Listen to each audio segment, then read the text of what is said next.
Sculpted Grace, 12 Timeless Stoic Lessons for Life. Get ready for a journey that could reshape how you face life's challenges. In this video, we're going to share 12 powerful Stoic lessons that have stood the test of time and continue to offer clarity and strength in today's fast-paced world. These teachings, drawn from the wisdom of Marcus Aurelius, Seneca, and Epictetus, will show you how to handle adversity, find inner calm, and live with purpose. We invite you to actively join us in this reflection. Share your thoughts in the comments as we move through each point, because your perspective adds to the collective wisdom we're building here. Stay with us until the very end. The final lesson brings all the teachings together in a way that can truly transform your mindset. Think of this not just as a video, but as a guided practice. The next few moments are your opportunity to pause, breathe, and see life through a different lens. The Stoics believed philosophy was not about abstract theory, but about how we live each day, and by the end of this journey, you may find that your outlook has shifted in profound ways. At Sculpted Grace, we believe that true growth comes not from avoiding life's storms, but from learning how to walk through them with dignity and courage. So, let's begin with the first timeless lesson. First point: control what you can, accept what you cannot. At the heart of Stoicism lies a profound distinction: some things are within our control, while others are not. Epictetus famously began his teaching with this principle, and it remains as relevant today as it was 2,000 years ago. Imagine standing on a beach watching the tide roll in.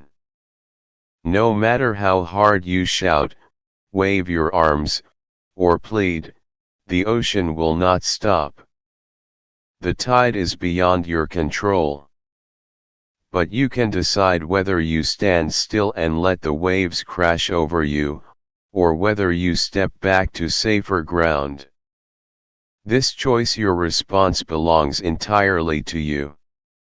Too often we waste our strength trying to bend the world to our will, fighting against realities we cannot change.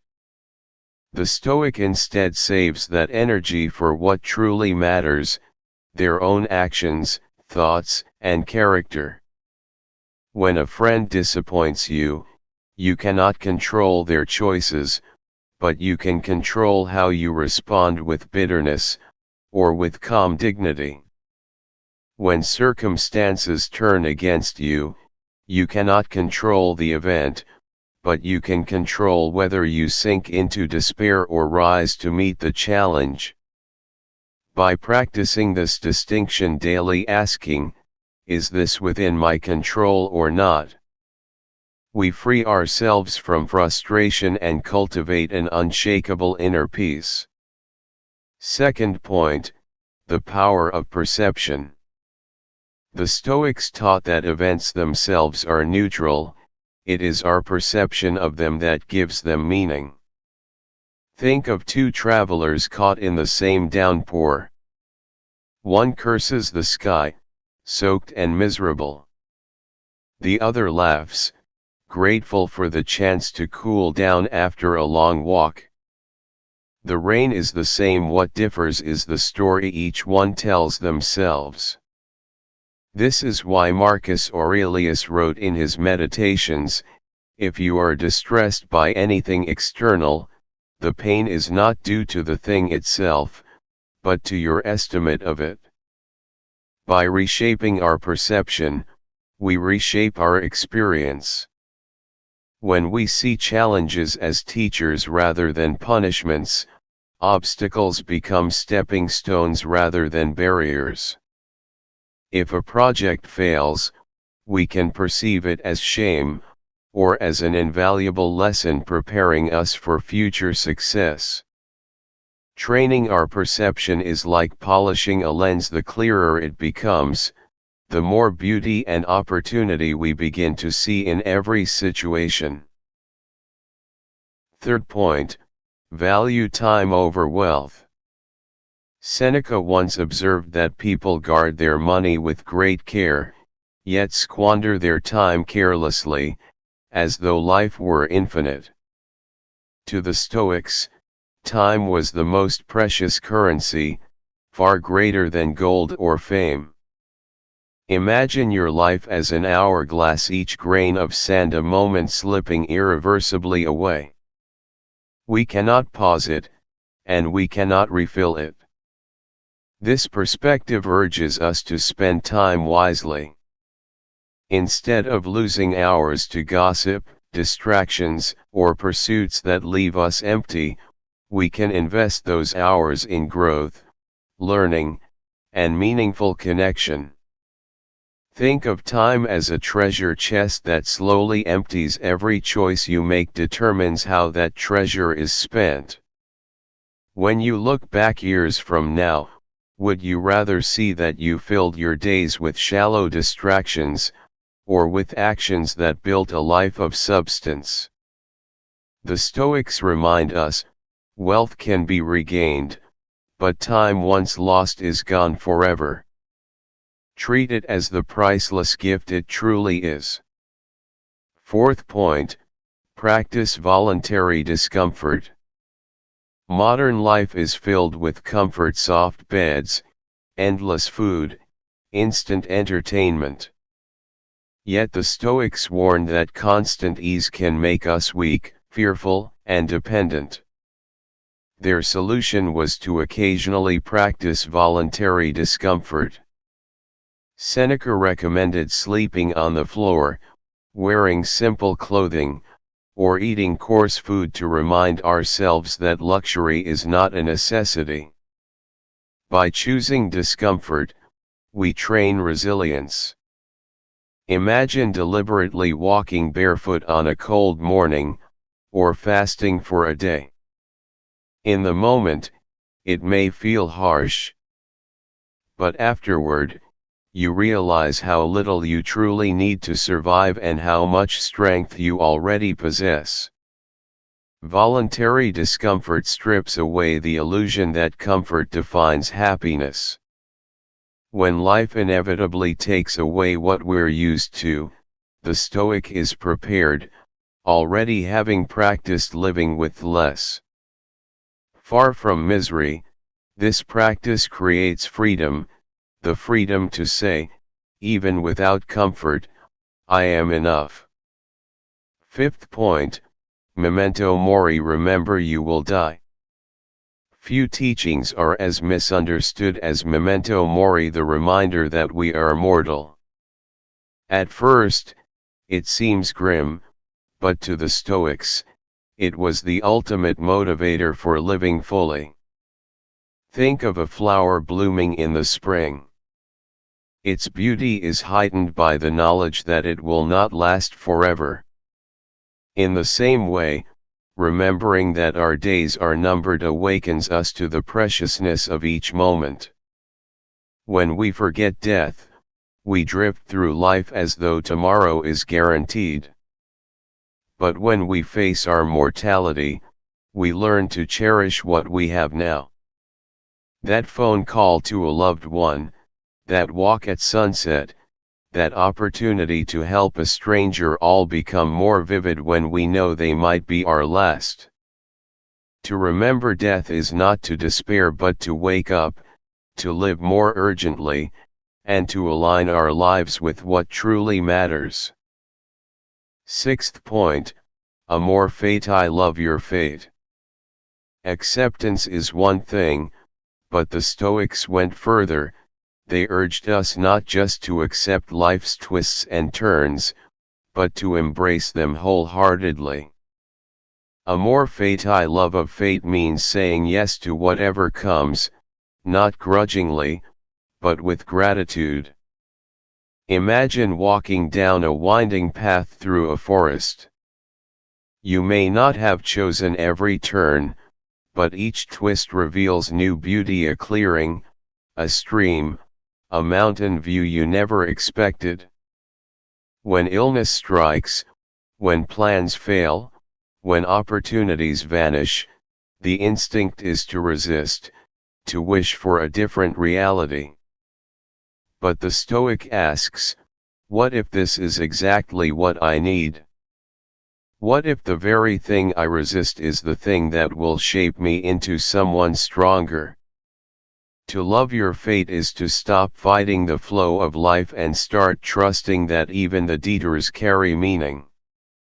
With amor fati, nothing is wasted, because everything becomes part of your story.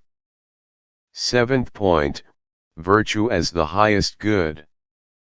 For the Stoics, true happiness was not pleasure, wealth, or fame, but virtue, the consistent practice of wisdom, courage, justice, and self-discipline. Imagine life as a play.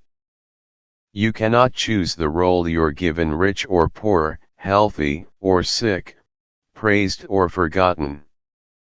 But you can choose how well you perform that role. Virtue is the art of playing your part with excellence, no matter what the script demands. This teaching transforms how we measure success. Instead of asking, "Did I win? Did I gain?" the Stoic asks, "Did I act with integrity? Did I stay true to my values?" A person who loses wealth but keeps their character is richer than one who gains fortune but sells their soul. By living virtuously, we build a fortress of inner peace that no external force can shake. 8th point, beware of anger, choose reason. Anger feels powerful in the moment, but it enslaves us. The Stoics described it as a form of temporary madness. Marcus Aurelius advised that the best revenge is not to become like the person who wronged you. Imagine carrying a hot coal in your hand, intending to throw it at someone. Before you can, you are already burned. That is what anger does. Instead, Stoicism calls us to respond with reason.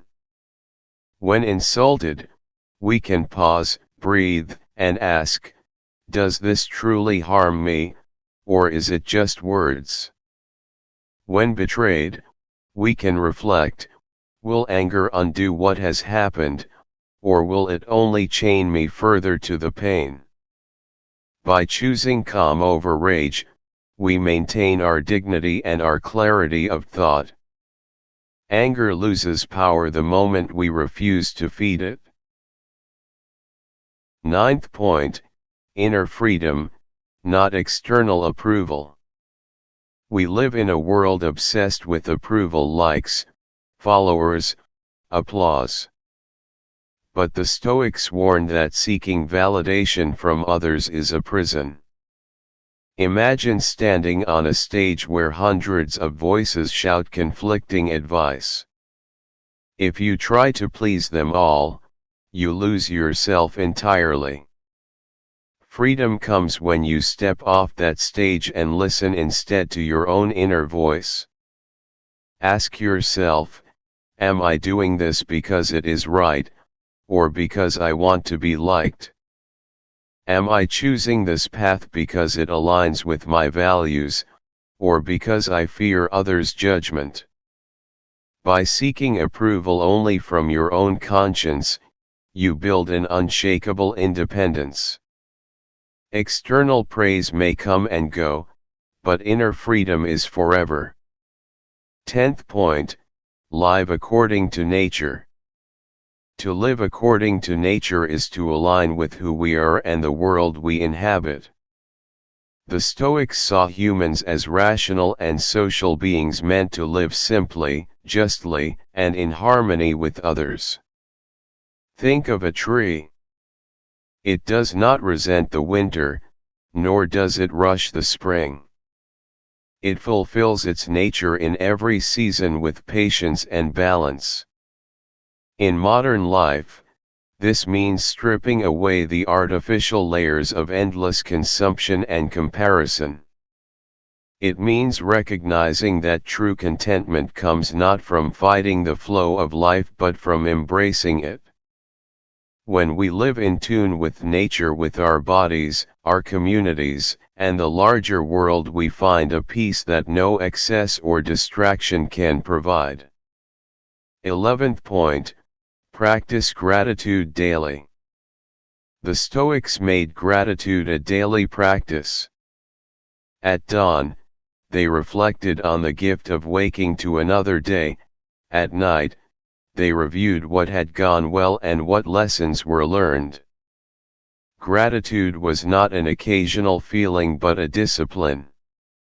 Imagine your life as a painting. Without gratitude, you notice only the empty spaces. With gratitude, the colors come alive, and even the smallest details glow with meaning. Practicing gratitude shifts our focus from what we lack to what we already have.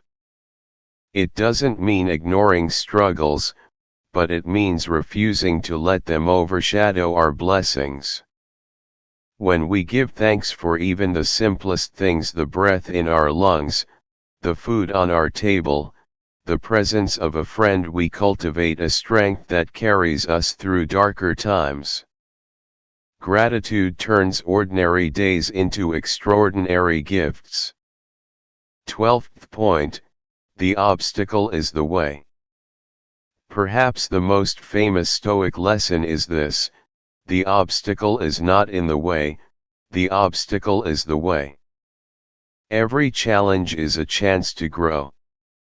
Picture a fire that burns hotter when wind blows against it, or a muscle that strengthens when tested by weight.